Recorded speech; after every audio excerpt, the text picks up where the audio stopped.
Alright, this video is going to be how to adjust your C offset. We are going to be doing the Anycubic Curve S1, but this should work for any other 3D printer and as well as in Orca Slicer. So what we're going to do, we are going to come up to the printer profile, but before we do that, now if you want more squish on your first layer, there's this setting on the quality down here where it says bottom float ratio. If you hover over mouse over it, it should tell you what exactly it does. It says this factor affects the amount of material for the bottom solid infill.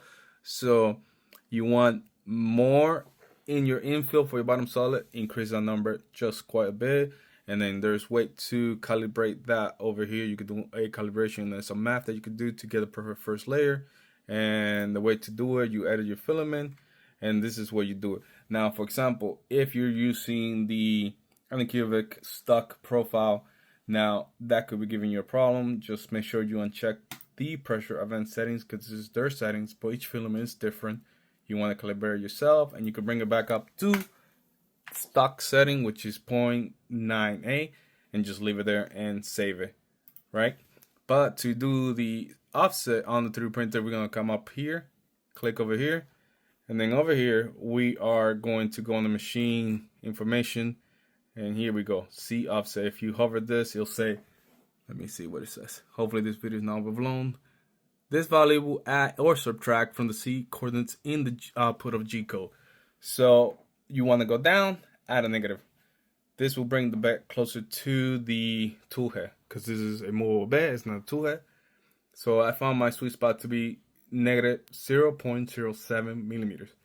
Now start low on this, like start at 0.01, just because you want to start low, because I don't know where yours stands compared to mine, because you don't want your tool head to scratch your build plate and cause damage. I do not want that to happen to you.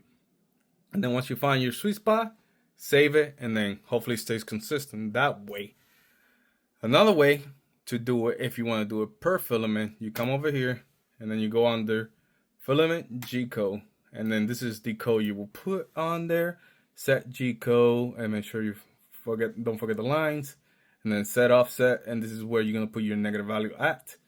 Now for this filament I had it set at 0.05, but then later find out 7 is perfect. I have not changed it, but this is where you do that. Now if you put this here per filament, make sure when you go to your machine to set that at 0, because it's technically adding to that, I believe. I make sure I always change one to 0, and then you could do per filament, but you could do the whole thing per machine.